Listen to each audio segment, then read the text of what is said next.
So we have finished our review of chapters 8 and 9, right, which were sections that we'd covered last semester. But chapter 9 especially sets us up for what's coming for the rest of this semester. And so today we're going to start on chapter 10, Sinusoidal Steady State Analysis. So really we're going to review most of those techniques. We started to see them at the end of class last time, where we want to review chapter 3 and 4 essentially.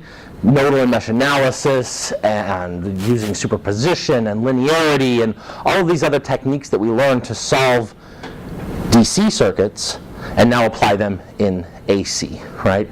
And go through a little bit of other analysis that we can use when we're talking about AC types of circuits. So this is going to look very, very familiar, right? We've already, again, seen a little bit of how we approach these things for parallel series combinations. I did some Y deltas last time on the board. So we can apply full nodal and mesh analysis. Again, superposition, source transformations work.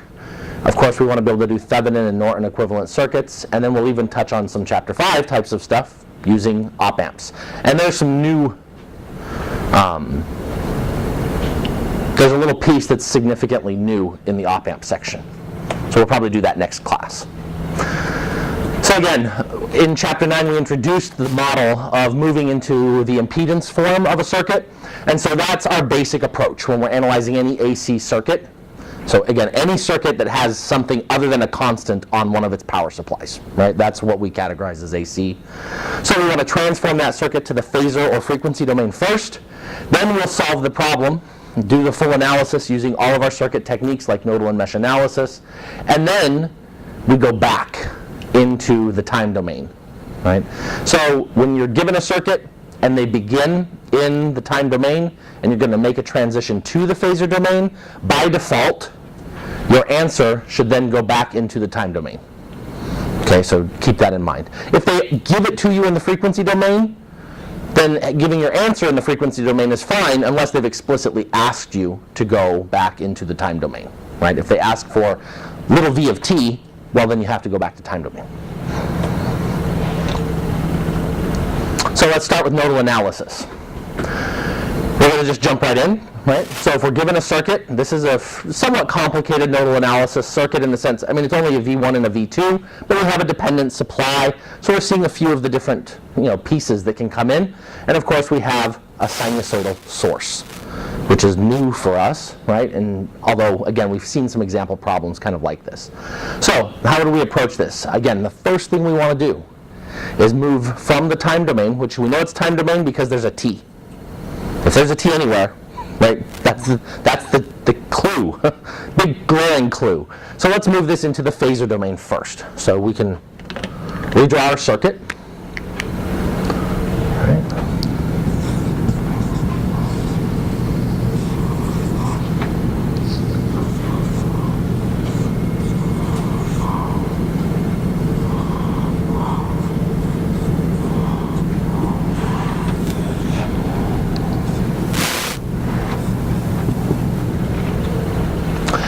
And we want to make a note. Remember, in the phasor domain, we assume that the omega is going to be constant, and so we're going to leave omega just tucked off to the side. I like to just make a little note. Omega equals, and what's omega in this one? 2. Yeah. Just look at the frequency in front of the t, right? That's your frequency, omega. So omega is 2. Again, remember the unit of this, just for reference, is radians per second, right? We don't ever want to get this too confused with the Hertz unit because we'll be off by 2 pi in all of our answers. Because this omega is going to inform our impedance values for the capacitor and the inductor. And that's what we need to transform now. So first, putting the power supply, the independent current supply, into the phasor domain. You'd think you could take this right away, but remember, sine is not the base unit for the phasor. Now, there is, however, and this is one problem where you'll see in the answer they've gone back to sine again. So because it's just convention, you could in fact solve this with everything in sine because it's the only one. So you're just putting in a 90-degree phase shift. Well, 90 degrees relative to what? Itself, right? So we can leave it with that, or we can put in the 90-degree phase shift, however we wanted to approach it. So in this case only, when there's a single frequency present and it's a sine, we could leave it as a sine. So it makes it easier to just write it if I don't have to worry about the 90-degree phase shift, right? Then the resistor remains 2 ohms. The capacitor, remember the formula for the capacitor is negative J over omega C, or 1 over J omega C. So negative J over omega C, when I plug in my numbers, so the denominator is 2 radians per second times 0.2 farad, right? So that's 0.4 on the denominator. Now you guys have to help with my arithmetic. 0.4 on the denominator, what's that when I put it up to the top? So I'm going to have negative J 1 over 0.4. Come on, Jamal, you were all over these last time. I can't help it. So, okay, I'm going to, what is it? 2.5, okay. I probably could have gotten to that one if I'd really thought about it, but yeah, it's, I'd rather not trust my brain to do arithmetic ever. So, we have negative J 2.5. For the inductor, we have 2 henries, but the basic formula, right, is J omega L. And so in this case, that's, again, 2 radians times 2 henries, so that's J4. That one I can still do in my head. 4 ohms remains the same. And then the dependent supply. Well, what do we do with this? It's not a big deal, right? It's still 3Vx. We're just remembering Vx is across this 2 ohm resistor. And now it will be the phasor form, so I guess I'm going to make it a capital. Right. So now I've taken that step of transitioning into phasor form. From here it's just straight up nodal analysis. Everything behaves like a resistor in the DC version, and it's just a complex impedance. So I just deal with that capacitor and inductor like I would any other resistor. I have V1 and V2, they're already labeled for me, right? These are the steps of nodal analysis. So the first thing, assign a ground or reference node. Second thing, assign your unknown nodes, V1 and V2. Now, well, the intermediate step before applying KCl, define current directions, right? So if I want to, since this one's already going in, remember I like to define my currents as going down to ground whenever possible. So I'm going to assume these 2 currents go down, right? Currents flow out of positive power supplies generally, so I draw my arrow that way. And then the capacitor, I can just kind of take my pick, and I'm just going to say it's going to go that way, right? Signs will work out in the end as long as I'm consistent. So now let's go through this and do KCl at each node. There are no, firstly, this is a voltage supply, but remember, it's tied to ground. So if it's grounded, it's not flying, we don't care about it, it's not special, right? So no supernodes are needed even though we have a voltage supply. So now I can deal with this because that's basically a known voltage, although we'll substitute for Vx. So let's start with V1. So KCl at V1. Currents in equal currents out. Same thing we've done 100 times, right? Current in is 10, phase of 0, and that equals the currents out, which is the current down through here, V1 divided by 2. And you can also assume these are all now the phasor V1s, right? We're doing everything in phasor form. So V1 divided by 2 plus V1 minus V2 divided by negative J 2.5.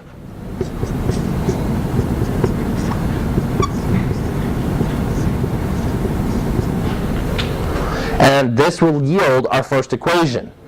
Now, we're going to want to clean this up, or you're going to want to do this in MATLAB, right? Because if we're doing this by hand, we don't like having negative J's in the denominator.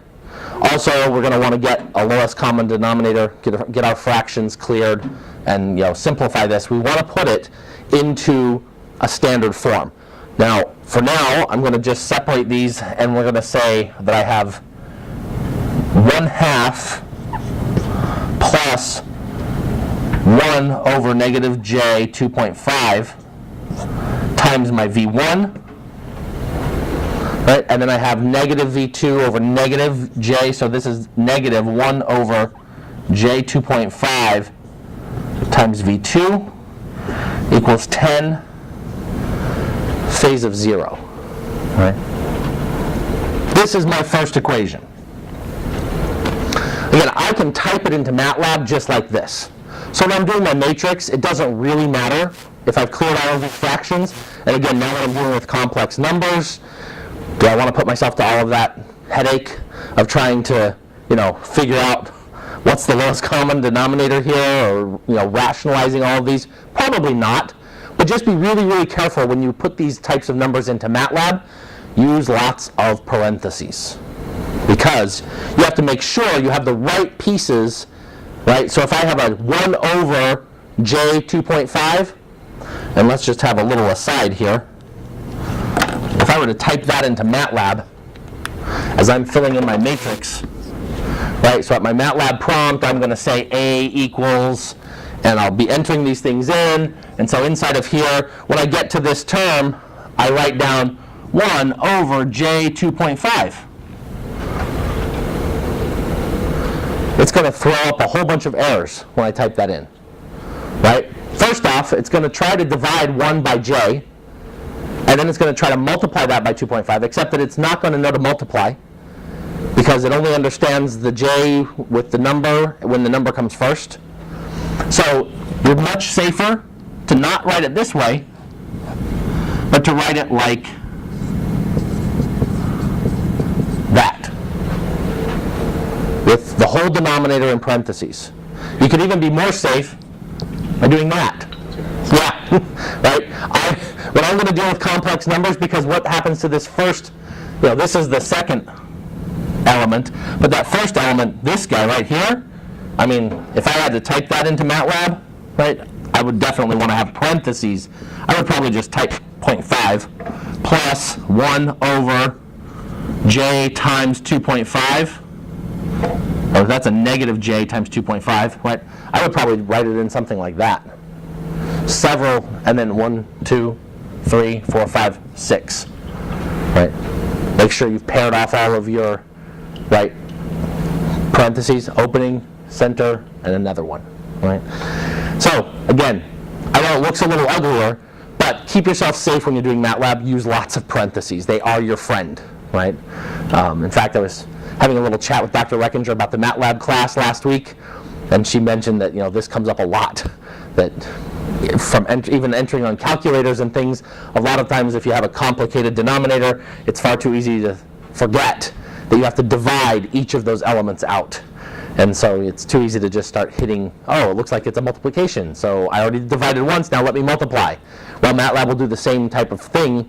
It will divide once, get an answer, and then it will multiply everything else, and it'll be like it was in the numerator.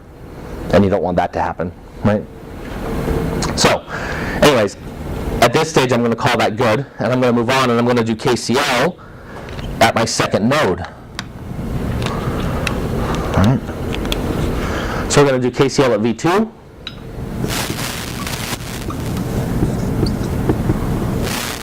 Right. And I just say currents in equal currents out. So current in, we already have this first term, V1 minus V2 over negative.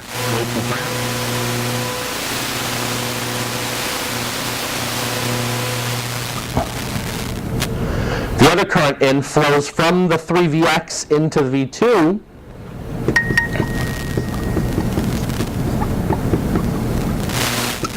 And is divided by 4, and then that equals the current flowing out, which is from V2 down to 0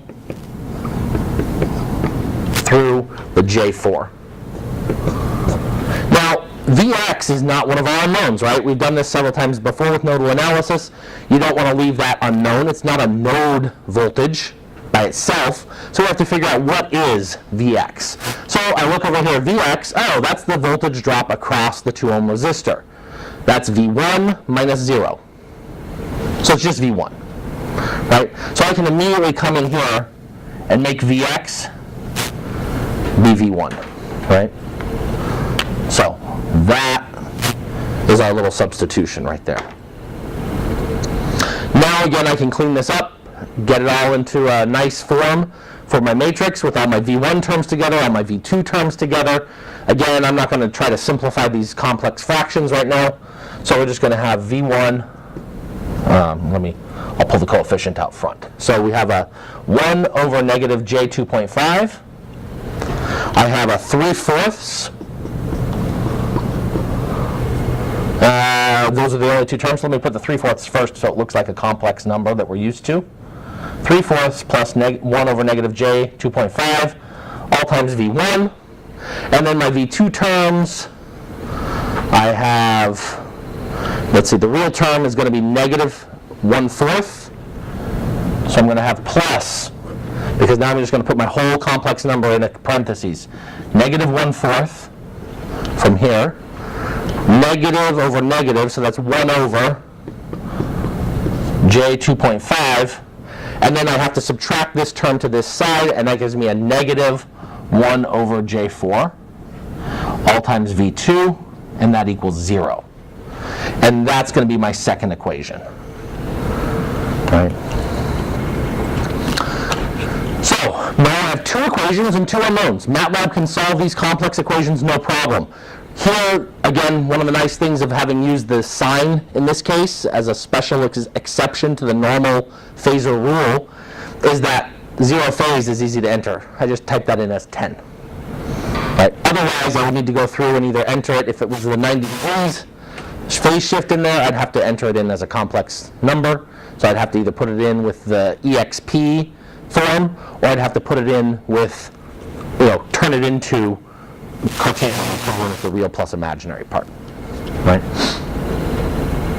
So now I have two equations, two unknowns. Put them into MATLAB. Use this. I mentioned before. Either of any of the forms you want to use. So if you want to assign A and B equals, B is the constant side, which is the 10 over 0. Right? It's a column vector. And then C. Use the command C equals inverse A times B. Right? And that will spit us out V1 and V2, and they'll be complex. They're the phasor form, right? So what we're asked to find in this is V1 and V2 in the time domain. They're phasor form, but we know that they're phasor form based on a sign.